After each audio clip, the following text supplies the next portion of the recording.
Olá você, minha amiga, olá você, meu amigo do Séries, com vocês o professor Marco Aurélio Peixoto. Estamos aqui juntos na disciplina de Direito Processual Civil. Nós vamos hoje conversar sobre capacidade processual. Vamos para a tela. Processo civil, sujeitos do processo, partes e procuradores é o macrotema, e o microtema que passamos a trabalhar a partir de agora é o da capacidade processual. Muito bem, a primeira coisa que é importante nós tratarmos aqui é da distinção entre sujeitos processuais e partes. Essa é uma confusão que muitos, lamentavelmente, fazem e que acaba gerando impacto na resolução de uma questão de prova.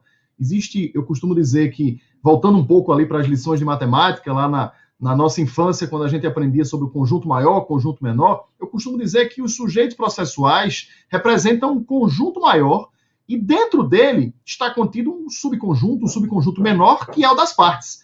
Mas a gente não pode tratar as expressões como se sinônimas fossem, porque de fato não são. Vamos na tela. Sujeito processual, né, classificar ou conceituar sujeito processual, são todos aqueles que, direta ou indiretamente, praticam atos processuais. Por sua vez, partes são apenas aqueles que sofrem ou podem vir a sofrer com as consequências do processo. Como eu disse a vocês, dentro desse conjunto mais amplo de sujeitos processuais, todos e quaisquer praticantes de atos no processo serão enquadrados dentro dessa categoria. Isso vai, evidentemente, abarcar o autor e o réu, mas abarca também o juiz, que não é parte, abarca os serventuários de justiça, abarca os oficiais de justiça, abarca os contadores, os mediadores, os conciliadores, os administradores, os peritos, os advogados, os estagiários, enfim, abarca uma gama imensa de pessoas, de atores, que praticam algum tipo de ato no processo. Óbvio que alguns desses atores praticarão atos de maior impacto, de maior relevância, o juiz vai decidir o conflito de interesses, as partes, elas estão ali demandando, mas todos são enquadrados dentro da categoria de sujeitos processuais. Então, em caráter processual, e aí vem sim, a parte, né, a expressão parte, ela é reservada, primeiramente, para aquele que demanda e para aquele que é demandado, portanto, o autor e o réu, né, serão enquadrados dentro dessa categoria, mas evidentemente que existem outros sujeitos que a gente pode enquadrar dentro de uma classificação mais ampla de parte. Então, em caráter processual, parte é aquele que postula, o autor em face do postulado, que é o réu, e evidentemente o juiz não é parte na relação processual, mas apenas um dos sujeitos, é o principal condutor da marcha processual. O juiz não pode ser parte. Já vi questão de prova que coloca absurdo do tipo: o juiz é a principal parte do processo. De jeito nenhum. O juiz, ele tem por natureza a imparcialidade. Ora, a imparcialidade, ela é incongruente com o conceito de parte. Então, não é possível se colocar como verdadeira uma afirmativa dessa natureza. O Ministério Público, ele pode ser parte, mas também pode atuar como fiscal da lei ou fiscal da ordem jurídica, hipótese em que ele será tido como mero sujeito processual. Aí é uma observação importante a se fazer em relação ao MP.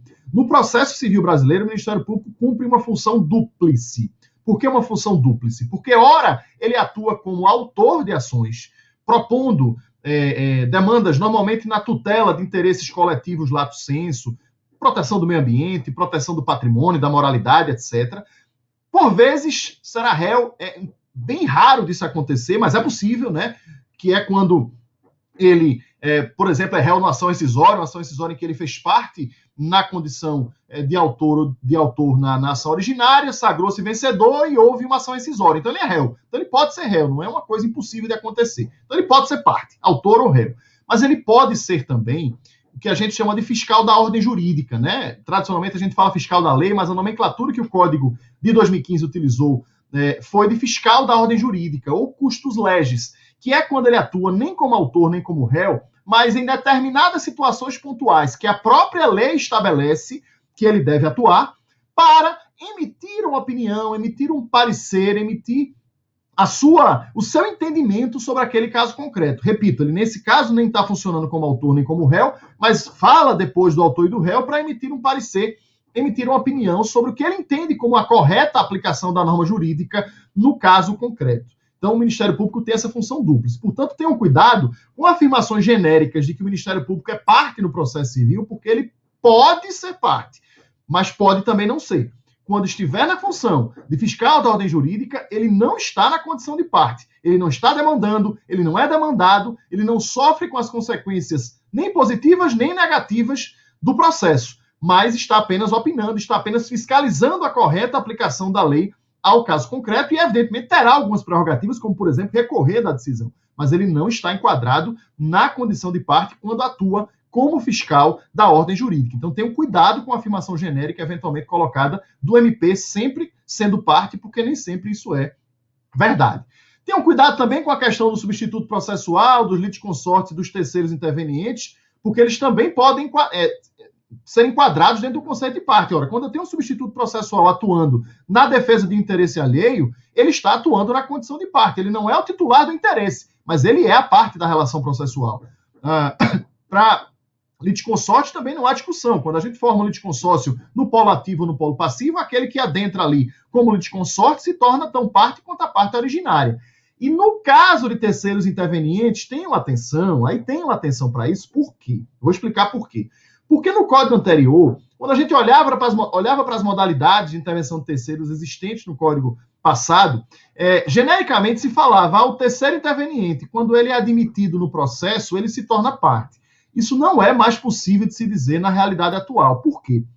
Porque tem duas modalidades de intervenção de terceiros que existem hoje, que não existiam no código anterior, que é o caso da assistência e o caso do amicus curiae, que quando se entra, não se entra como parte. O assistente simples, vejam, não estou falando do assistente litisconsorcial, o assistente simples, quando ele participa do processo, ele não está ali atuando como parte, ele está apenas auxiliando, ajudando uma das partes para que ela se sagre vencedora ou para que ela não seja derrotada. Mas ele não entra, não sofre as consequências da resolução daquele conflito de interesses. O assistente simples, portanto, não é parte. Da mesma forma, eu preciso lhes dizer em relação ao amicus curiae. O amicus curiae, que é uma modalidade nova de intervenção de terceiros, trazida pelo Código de Processo Civil de 2015, não entra na relação processual na condição de parte. Então, tenham cuidado também com a afirmação genérica que eventualmente se coloque numa questão de prova de que todos os terceiros intervenientes, uma vez admitidos a figurar na relação jurídico-processual, ingressam na condição de parte. Isto não é verdade. Lembrem-se sempre da condição do assistente simples e da condição do amigo da corte, do amicus curiae. Bom, em relação aos auxiliares da justiça, como escrivão, oficial de justiça, contador, perito, mediador, conciliador, intérprete, tradutor, apesar de eles serem sujeitos processuais, aí não tem discussão, não são partes, né? Aí prevalece a mesma lógica em relação ao juiz, inclusive esses auxiliares da justiça, é sempre bom lembrar, eles estão sujeitos às mesmas condições de impedimento e de suspeição a que está sujeito o magistrado. Então, evidentemente, eles precisam ser sujeitos imparciais dentro da relação jurídico-processual, ok? Vamos para mais um slide. Bom, para o professor Fred Dias Júnior, a gente tem que fazer uma distinção entre parte processual, parte material e parte legítima. É importante conhecer aí um pouco da doutrina, porque tem algumas bancas que cobram pensamentos doutrinários. Dentro dessa classificação trazida pelo professor Fred Dias, parte processual é aquela que está numa relação jurídico-processual, faz parte do contraditório, assume qualquer das situações jurídicas processuais, atua, evidentemente, com parcialidade e sofre consequências positivas ou negativas com a decisão judicial. Ela pode ser uma parte da demanda, como a parte principal, o autor e o réu, ou uma parte auxiliar, né? Um coadjuvante. Aí, dentro desse conceito amplo, né, trazido pelo professor Fred, seria uma parte processual coadjuvante, o assistente simples, mas aí ele não sofre com as consequências da demanda.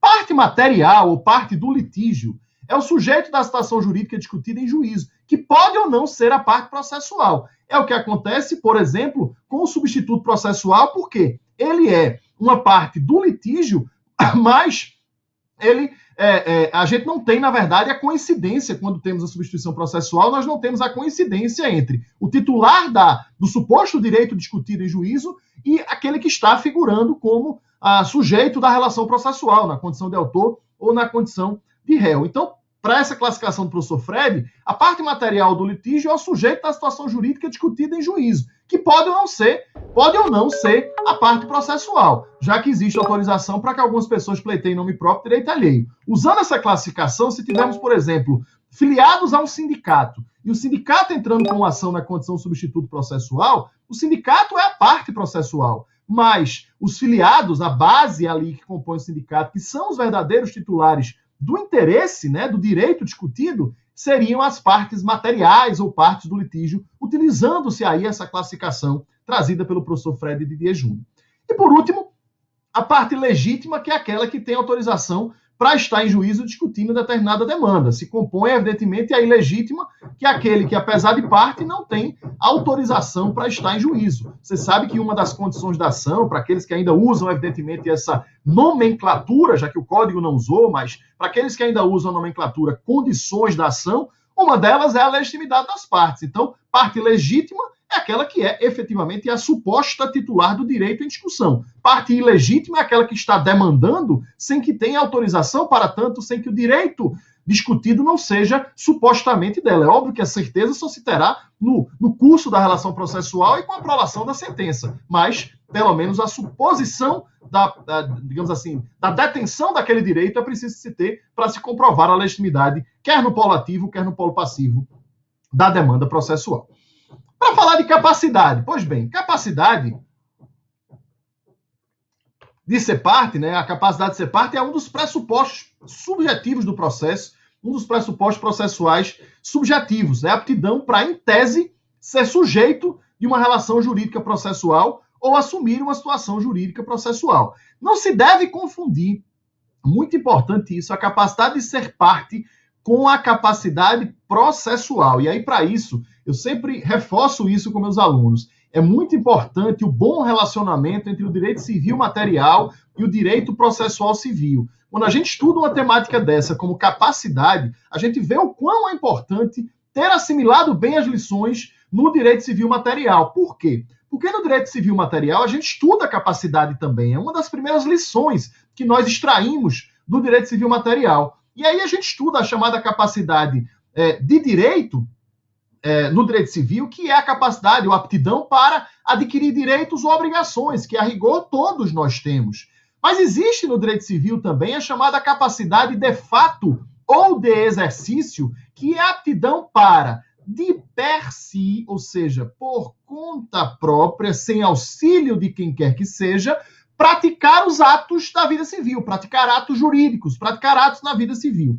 Essas duas noções de capacidade que extraímos do direito civil material, elas são cruciais para que nós compreendamos bem, no processo, as duas primeiras espécies de capacidade. A capacidade de ser parte e a capacidade processual. Vamos na tela novamente.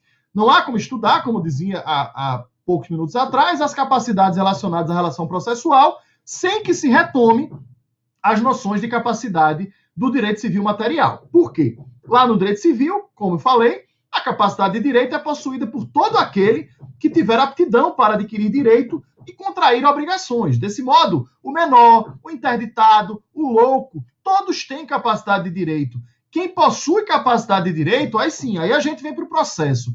Quem possui na vida civil capacidade de direito também terá capacidade de ser parte numa relação processual, de figurar como autor, como réu ou como terceiro interessado numa determinada relação processual. Isso não tem nada a ver com a prática dos atos. A capacidade de figurar como autor, réu ou terceiro interessado demanda na vida civil a capacidade de direito. A capacidade de direito.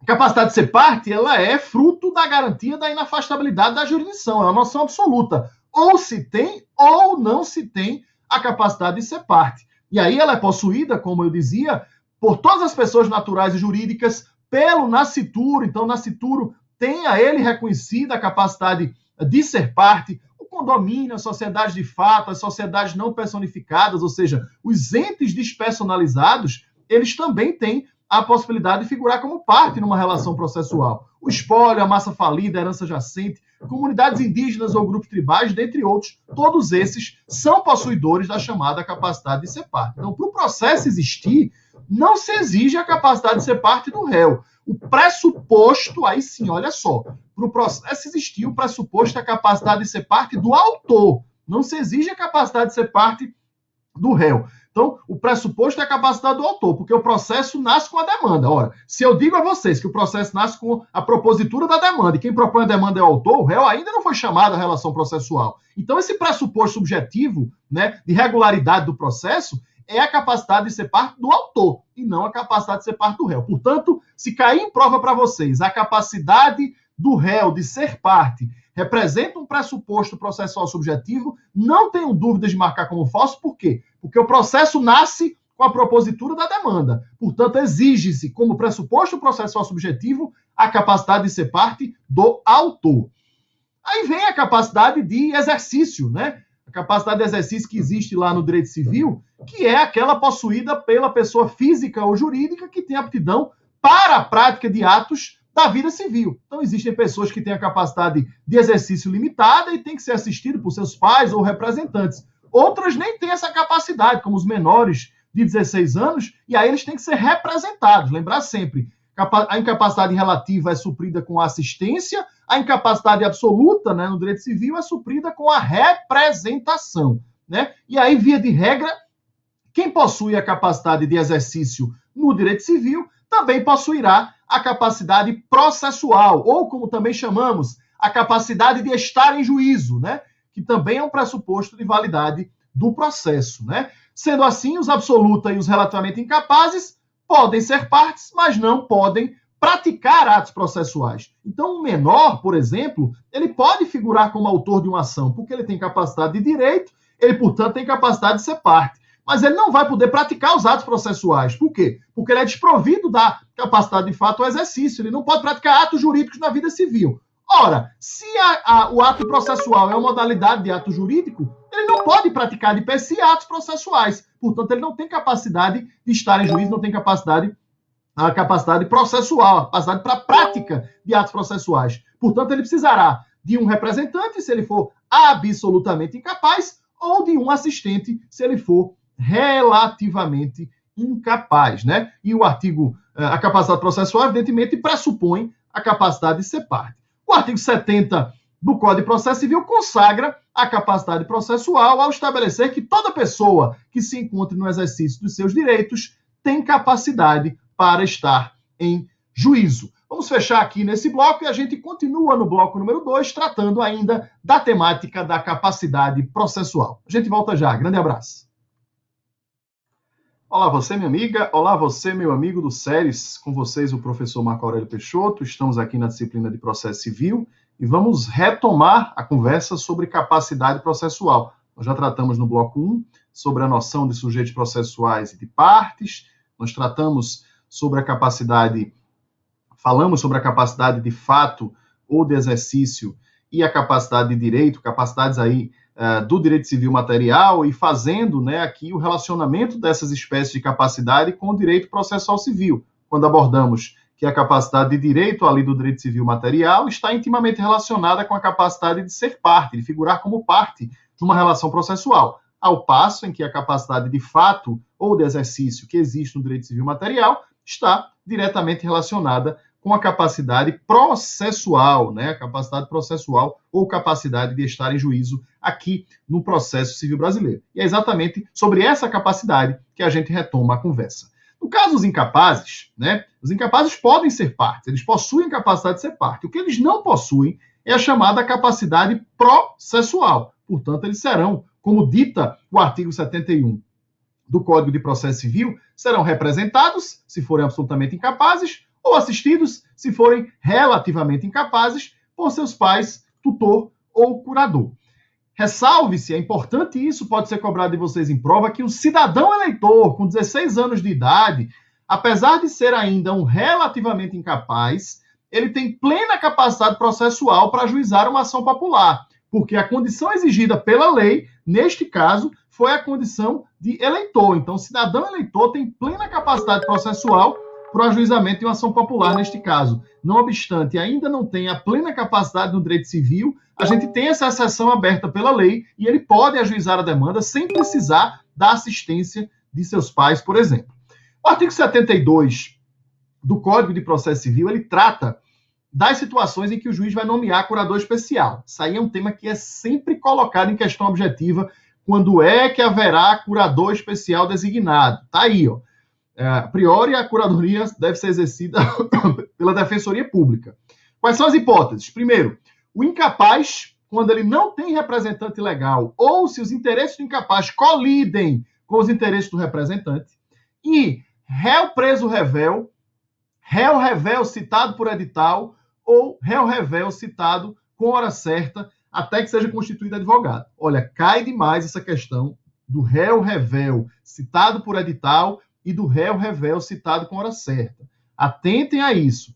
Tanto um como o outro, eles não vindo a constituir advogado, evidentemente, eles deverão ter necessariamente a designação de um curador, né? Quando eu falo não constituindo advogado, é porque é possível a revelia, né, nestes casos, e a constituição do advogado. Revelia é a ausência de defesa, é a ausência de contestação. Mas é possível que tenha chegado um instrumento de procuração, a petição juntando o instrumento de procuração e, portanto, você, não obstante revel, você tem um advogado constituído nos autos. Logo, não haverá necessidade de designação de qualquer curador para esse réu revel, né? Ele sofrerá com os efeitos materiais da revelia, mas não incide sobre ele o efeito processual, porque ele tem patrono constituído nos autos do processo. Portanto, a designação do curador especial deve se dar para aquele réu revel que foi citado por hora certa ou citado por edital e que, evidentemente, não constituiu advogado.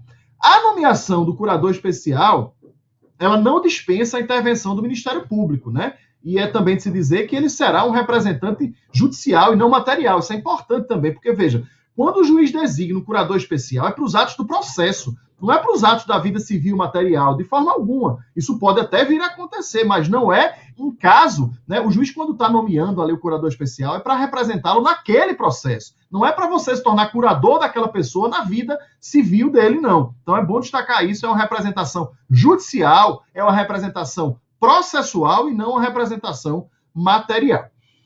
Já os artigos 73 e 74 cuidam da capacidade processual das pessoas casadas. Eis aí um tema também de muita relevância, de muita importância, tratado pelo Código de Processo Civil de 2015, porque existem algumas ações, existem alguns procedimentos cujo estado de casado ou não gera impacto na regularidade daquela ação e na possibilidade da prática de tais ou quais atos processuais. Vamos ver quais são eles. Bom, o cônjuge, ele necessita do consentimento do outro, para propor ações que versem sobre direito real e imobiliário. Então, ele precisa do consentimento, a não ser que o casamento seja pelo regime da separação absoluta. Então, se o casamento for pelo regime da separação absoluta, esse consentimento ele é dispensável, porque não há impactos na esfera patrimonial do outro.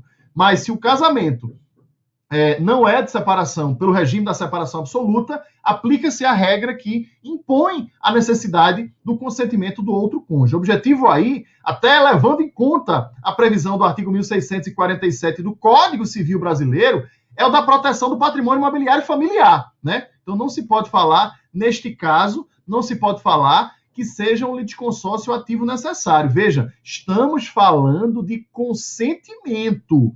Não é que o autor da ação tem que estar necessariamente formando o litisconsórcio com a sua esposa, ou a autora da ação formando o litisconsórcio com o seu esposo. Ela precisa, ou ele precisa, de um consentimento. Logo, não é o caso de se falar que o Código impõe a formação de um litisconsórcio no polo ativo. Não se trata de uma exigência de litisconsórcio. A exigência que o Código faz é para as ações reais imobiliárias haja o necessário consentimento do cônjuge para a propositura da ação. Apenas o consentimento do cônjuge para a propositura da ação, se o casamento não for em regime de separação absoluta de bens. Bom, na hipótese contrária, sendo réu, né, ambos os cônjuges devem ser citados necessariamente para a ação. Aí sim é caso de litisconsórcio passivo necessário. Quando? Quando versar sobre direito real imobiliário, a não ser que o casamento seja pelo regime da separação absoluta de bens, quando o resultante de fato que diga respeito a ambos os cônjuges ou de um ato praticado por eles, quando fundada em dívida contraída por um dos cônjuges a bem da família, ou quando tenha por objeto o reconhecimento, a constituição ou a extinção de ônus sobre imóvel de um ou de ambos os cônjuges. Observem que aí a situação é oposta. Nós falamos na primeira situação da propositura de uma ação que precisa do consentimento do cônjuge para que a ação real imobiliária seja proposta. Aí é um consentimento, disse a vocês claramente, que não se trata naquela situação de um litisconsórcio ativo necessário.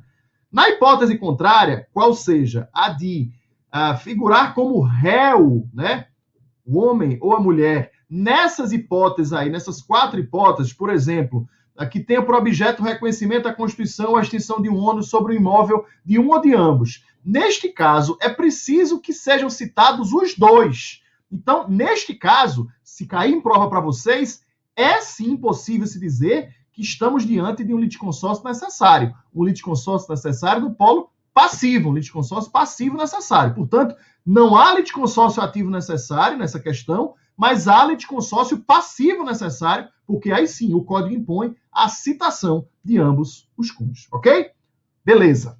Bom, o Código de Processo Civil de 2015 estendeu a aplicação das disposições atinentes à participação de ambos os cônjuges à situação de união estável comprovada nos autos. Para a maior parte da doutrina, quando se fala em comprovada, está a se referir à união estável registrada, né, por escritura pública ou reconhecida em decisão judicial. Aí observem, até mesmo por isso, quando se vai fazer uma petição inicial, existe a exigência de que você indique se tem união estável ou não. Não é só colocar o estado civil, é também indicar se tem união estável. Por quê? Por conta dessa equiparação que a legislação estabelece para aquele que se encontra em união estável. Só que aí o entendimento da maior parte da doutrina é no sentido de que a união estável, para fins de caracterização dessa necessidade de anuência ou de formação do litisconsórcio passivo necessário, tem que ser aquela união estável registrada, que você fez por escritura pública ou que está reconhecida em sentença judicial, não pode ser apenas de boca, né? Você dizer que vive união estável para que essa exigência seja feita. Isso é o que a maior parte da doutrina afirma, né, interpretando essa exigência. O artigo 74 fala que o consentimento previsto no artigo 73, o consentimento do cônjuge, pode ser suprido judicialmente quando eventualmente for negado por um dos cônjuges sem o justo motivo, ou quando seja impossível conceder. Você imagine, por exemplo, um cônjuge que está internado, né, sem poder expressar a sua vontade, então a gente tem a possibilidade do suprimento judicial. Se faltar o consentimento, quando necessário, e não for este suprido, retira a validade do processo. Então, quando o consentimento é necessário e ele não foi dado ou não foi suprido, a validade daquela relação processual ela não vai se dar. A legislação não indica uma forma específica para o consentimento, então, a princípio, é um ato livre, né, um ato de forma livre, não é um ato solene, mas é preciso dizer também que se aplica o artigo 1649 do Código Civil, aplicando o artigo 1649 do Código Civil, apenas o cônjuge preterido é que tem legitimidade para pleitear a invalidação do ato. Faz sentido isso, porque se o objetivo da norma civil é a proteção do patrimônio imobiliário familiar, apenas aquele cônjuge que eventualmente foi preterido é que tem a legitimidade e o interesse, digamos assim, para pleitear a invalidade daquele respectivo ato jurídico. Bom, o artigo 75 do Código, avançando um pouco mais aí no tema da capacidade,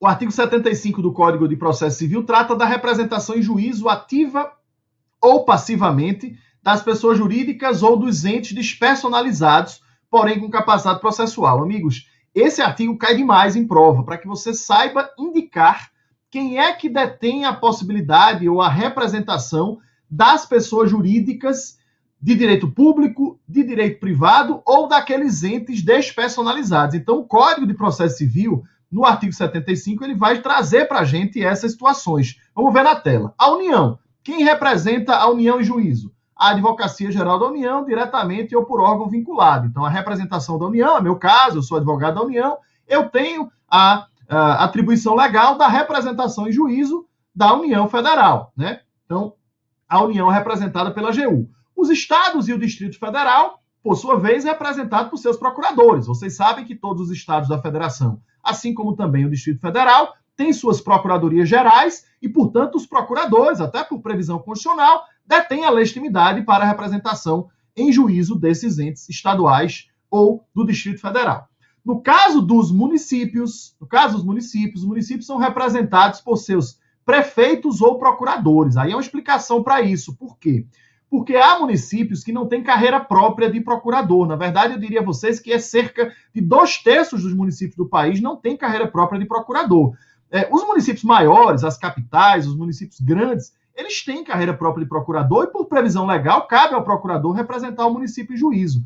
Mas o Código não poderia simplesmente atribuir aos procuradores, porque não há, a rigor, a imposição constitucional da existência de cada município ter uma carreira própria de procurador. E, por via de consequência, ele coloca que a representação é do prefeito ou do procurador. Por quê? Naqueles municípios que não tiverem carreira própria de procurador e que o município, por exemplo, contrate via inexigibilidade de licitação o escritório de advocacia ou advogados para lhes representar, a representação em juízo é do prefeito. Ele transfere a capacidade postulatória, ou seja, a representação do município, né, para os fins processuais para o advogado contratado. Mas a representação em juízo ativa ou passivamente é do prefeito ou do procurador para aqueles municípios que têm procuradoria própria.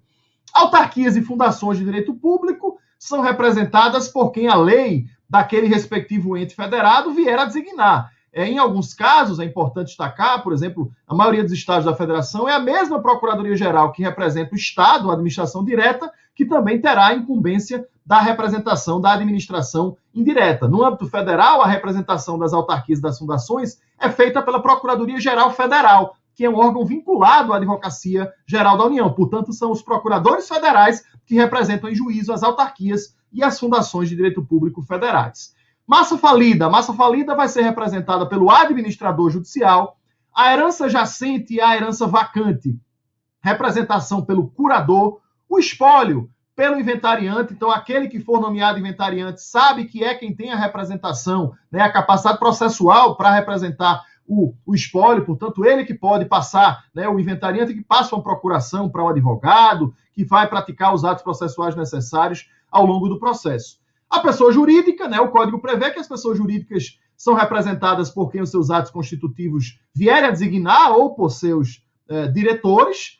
A sociedade e a associação irregulares, atentem a isso, e outros entes que não têm personalidade jurídica vão ser representados pela pessoa a quem couber a administração dos bens. Só que com detalhe, olhem bem, não podem opor a irregularidade de constituição quando demandada. Você não vai se beneficiar da própria torpeza. Dizer, olha, quando demandado eu vou alegar a irregularidade da Constituição para me esquivar. Então não é possível opor, quando réus, a irregularidade de Constituição. Não vai ter só a parte boa, eu tenho a capacidade de estar em juízo, mesmo sendo uma sociedade de fato, uma associação, enfim, irregular. Mas, quando eu for réu, eu vou alegar isso para não ser demandado. Então, não é possível, o Código protege essa circunstância, essa situação. Já a pessoa jurídica estrangeira é representada pelo gerente, representante ou administrador da sua filial, agência ou sucursal aberta ou instalada no Brasil. No caso dos condomínios, a representação é do administrador ou do síndico, lembrando que o condomínio também não tem personalidade jurídica própria. Professor Marcos Bernardes de Mello, grande civilista, lembra que é um equívoco falar, na verdade, em representação. Para ele, a expressão adequada, a expressão correta, deveria ser presentação, porque essas pessoas elas não são incapazes, né? A expressão representação deveria estar designada para os absolutamente incapazes, e essas pessoas jurídicas não são incapazes, né? Agora, elas são apresentadas em juízo por essas pessoas indicadas pelo Código. O parágrafo 4º do artigo 75 do nosso Código de Processo Civil prevê a possibilidade, né, de estados, é interessante, né, de estados e Distrito Federal ajustarem compromisso recíproco para a prática de atos processuais por seus procuradores em favor do outro ente federado mediante convênio. Isso é um típico exemplo de negócio processual que o Código trouxe. Estados da federação conveniarem entre si para que o procurador de um estado, por exemplo, o procurador do DF represente o estado de Pernambuco, eventualmente em juízo, lá numa ação que tramite no Distrito Federal. Isso é possível mediante convênio por essa possibilidade trazida pelo Código de Processo Civil, né? Para estados e Distrito Federal essa possibilidade existe, né? Essa garantia trazida pelo Código, que é conceituado como um negócio processual típico porque está previsto na legislação processual.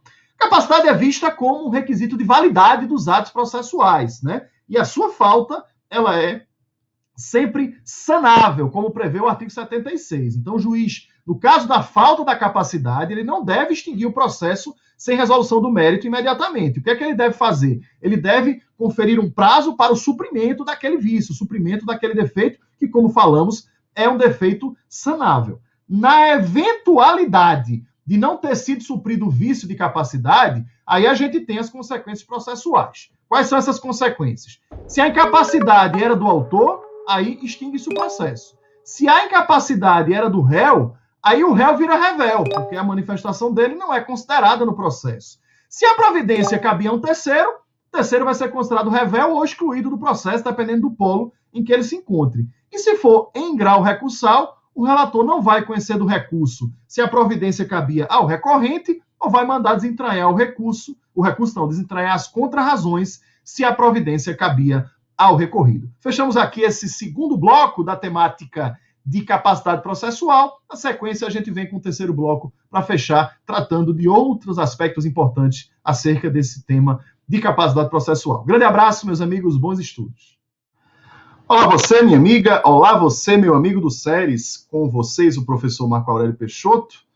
Na disciplina de Direito Processual Civil, nós vamos fechar agora a temática da capacidade processual. Esse é o terceiro bloco em que nós trataremos da capacidade processual. Vamos para a tela? Chegou a hora de falarmos da capacidade postulatória. Só para recapitularmos aí, em relação aos blocos anteriores, nós falamos de dois tipos de capacidade no processo civil. Uma é a capacidade de ser parte e outra a capacidade processual ou a capacidade de estar em juízo.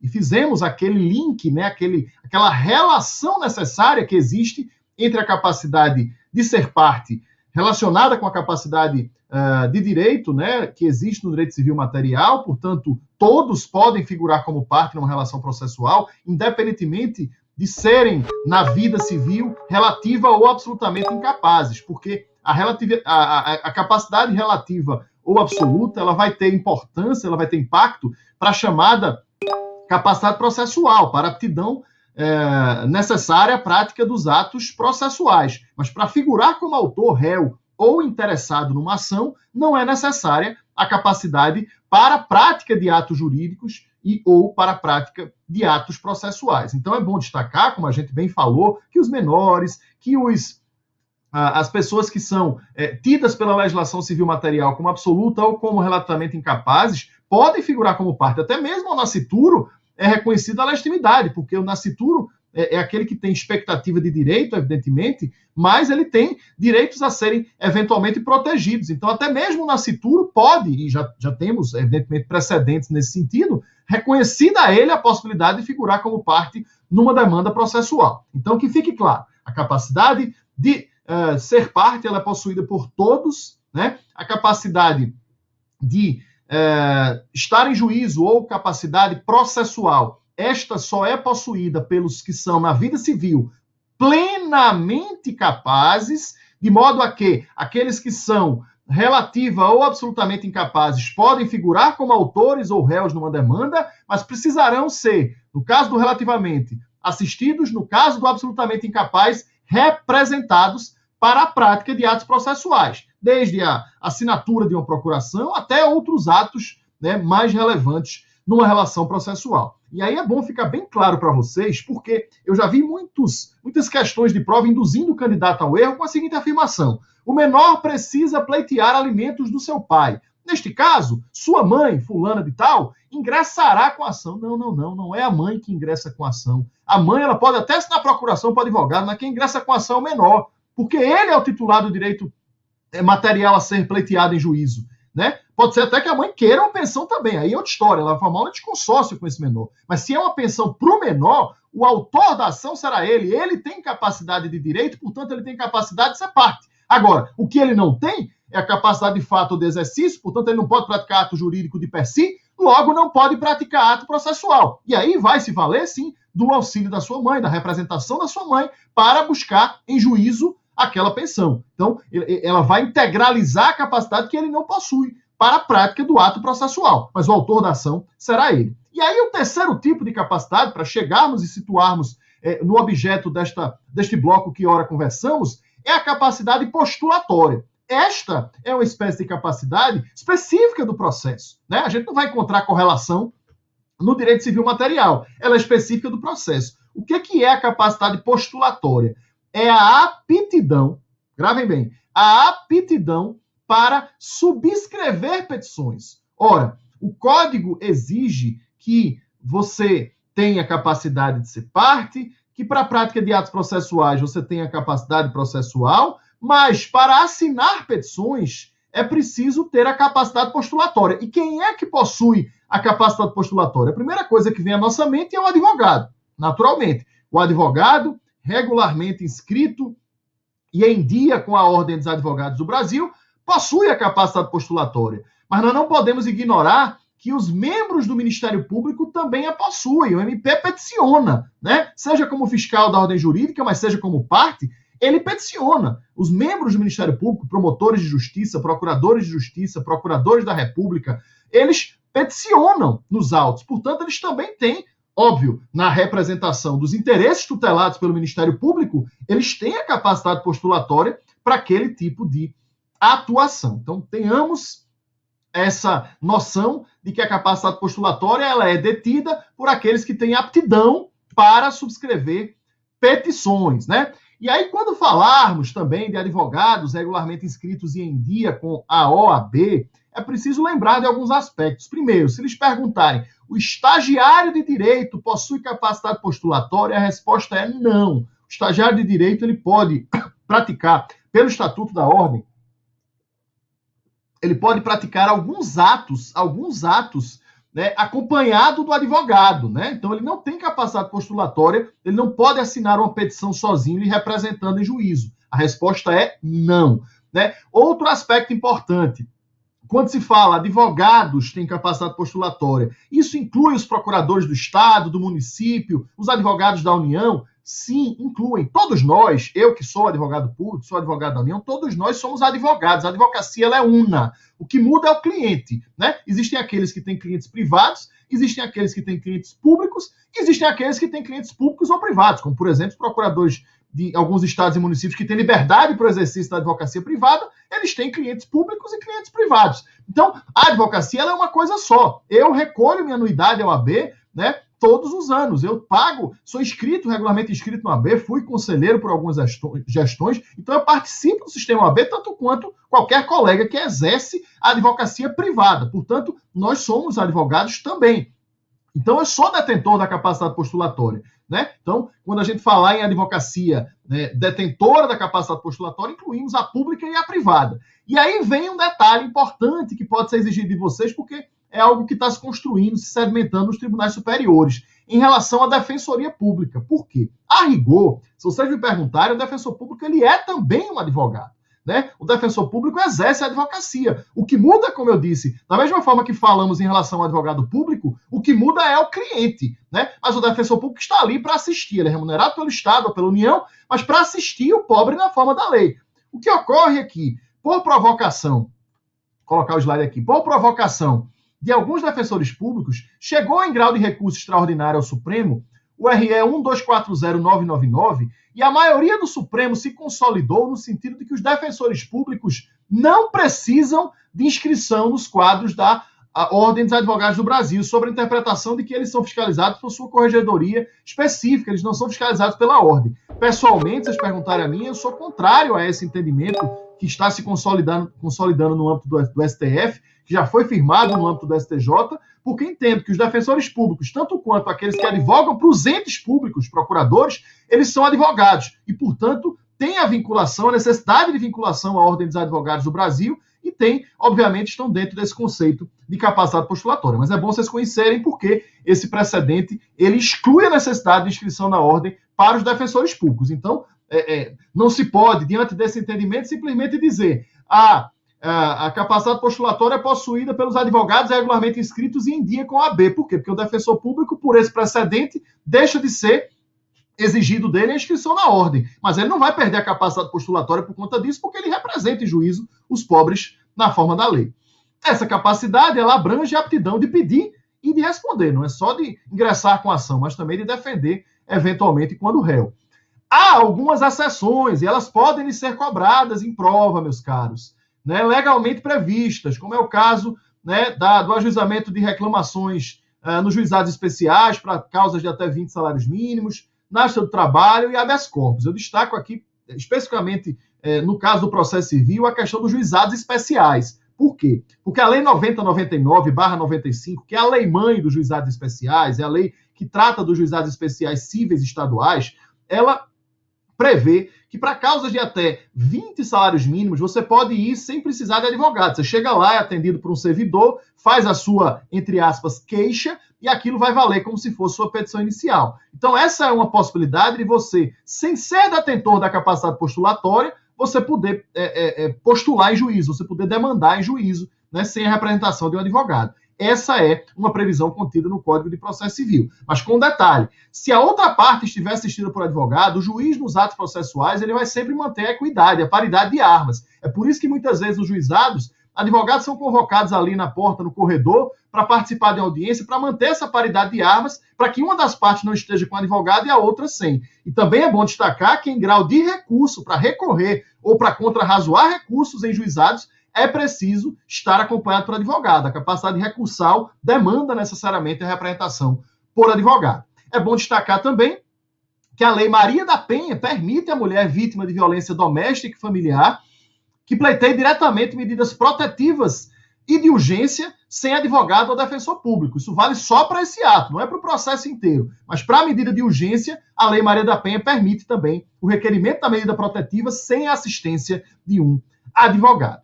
Se não houver a capacidade postulatória, nós teremos consequências processuais se ela não for sanada. Então, por exemplo, se faltou capacidade postulatória para o autor, o processo vai ser extinto sem resolução do mérito, é defeito de representação. Se faltou capacidade postulatória para o réu, o processo prossegue a revelia, e se foi para o terceiro, o processo ocorre a sua revelia ou a exclusão da causa.